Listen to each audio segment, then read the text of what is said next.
Innovation inspires. भारतीय संविधान की अनुसूचियां। भारतीय संविधान में कुल 12 अनुसूचियां हैं। प्रथम अनुसूची भारत राज्यों का संघ होगा। इसमें भारतीय संघ के घटक राज्यों एवं संघ शासित क्षेत्रों का उल्लेख है। द्वितीय अनुसूची वेतन के संबंध में।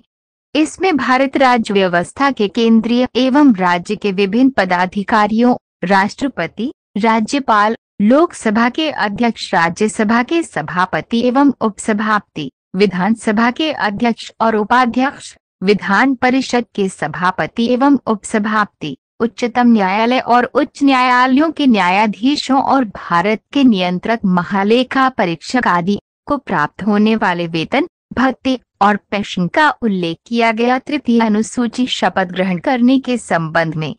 इसमें केंद्रीय एवं राज्य के विभिन्न पदाधिकारियों, राष्ट्रपति, उपराष्ट्रपति, मंत्री, उच्चतम एवं उच्च न्यायालय के न्यायाधीशों द्वारा पद ग्रहण के समय ली जाने वाली शपथ का उल्लेख है। चौथी अनुसूची राज्यसभा में सीटों का वर्णन है। इसमें विभिन्न राज्यों तथा संघीय क्षेत्रों की राज्यसभा में प्रतिनिधित्व का विवरण दिया गया है। राज्यसभा कभी विघटित नहीं होती है। इसे उच्च सदन भी कहा जाता है। पांचवी अनुसूची SC/ST के विकास के संदर्भ में। इसमें विभिन्न अनुसूचित क्षेत्रों और अनुसूचित जनजाति के प्रशासन और नियंत्रण के बारे में उल्लेख है। इन्हें 77वें संविधान संशोधन द्वारा आरक्षण दिया गया है। छठी अनुसूची। इसमें 4 राज्यों के लिए विशेष प्रावधान हैं। इसमें AMTM असम, मेघालय, त्रिपुरा, मिजोरम राज्यों के जनजाति क्षेत्रों के प्रशासन के बारे में प्रावधान है। 7वीं अनुसूची सूचियों का वर्णन है। इसमें केंद्र एवं राज्यों के बीच शक्तियों के बंटवारे के बारे में बताया गया है। इसके अंतर्गत 3 सूचियां हैं: संघ सूची, राज्य सूची एवं समवर्ती सूची। संघ सूची। इस सूची में दिए गए विषय पर केंद्र सरकार कानून बनाती है। संविधान के लागू होने के समय इसमें 97 विषय थे। वर्तमान समय में इसमें 100 विषय हैं। राज्य सूची। इस सूची में दिए गए विषय पर राज्य सरकार कानून बनाती है। राष्ट्रीय हित से संबंधित होने केंद्र सरकार भी कानून बना सकती है। संविधान के लागू होने के समय इसके अंतर्गत 66 विषय थे। वर्तमान समय में इसमें 61 विषय है। समवर्ती सूची। इसके अंतर्गत दिए गए विषय पर केंद्र एवं राज्य दोनों सरकारें कानून बना सकती है, परंतु कानून के विषय समान होने पर केंद्र सरकार द्वारा बनाया गया कानून ही मान्य होता है। राज्य सरकार द्वारा बनाया गया कानून केंद्र सरकार के कानून बनाने के साथ ही समाप्त हो जाता। संविधान के लागू होने के समय समवर्ती सूची में 47 विषय थे। वर्तमान समय में 52 विषय है। 8वीं अनुसूची। इसमें भारत की 22 भाषाओं का उल्लेख किया गया है।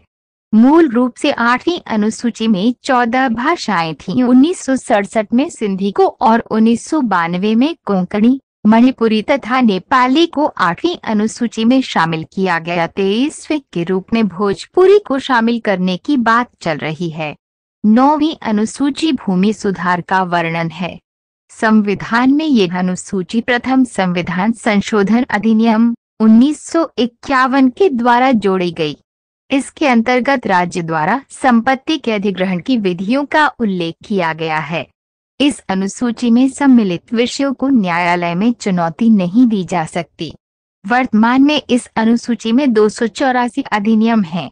नोट: अब तक ये मान्यता थी कि 9वीं अनुसूची में सम्मिलित कानूनों की न्यायिक समीक्षा नहीं की जा सकती। 11 जनवरी 2017 के संविधान पीठ के एक निर्णय द्वारा ये स्थापित किया गया कि 9वीं अनुसूची में सम्मिलित कानूनों को इस आधार पर चुनौती दी जा सकती है कि वह मौलिक अधिकारों का उल्लंघन करता है।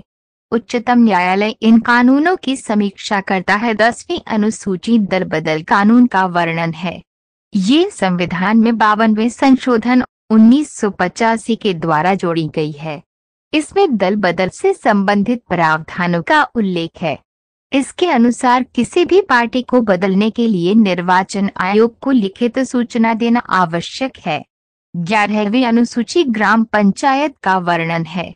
ये अनुसूची संविधान में 73वें संवैधानिक संशोधन 1993 द्वारा जोड़ी गई। इसमें पंचायती राज्य संस्थाओं को कार्य करने के लिए 29 विषय प्रदान किए गए हैं। 12वीं अनुसूची नगर पालिका का वर्णन है। ये अनुसूची 74वें संवैधानिक संशोधन के द्वारा जोड़ी गई है। इसमें शहरी क्षेत्र की स्थानीय स्वशासन संस्थाओं को कार्य करने के लिए 18 विषय प्रदान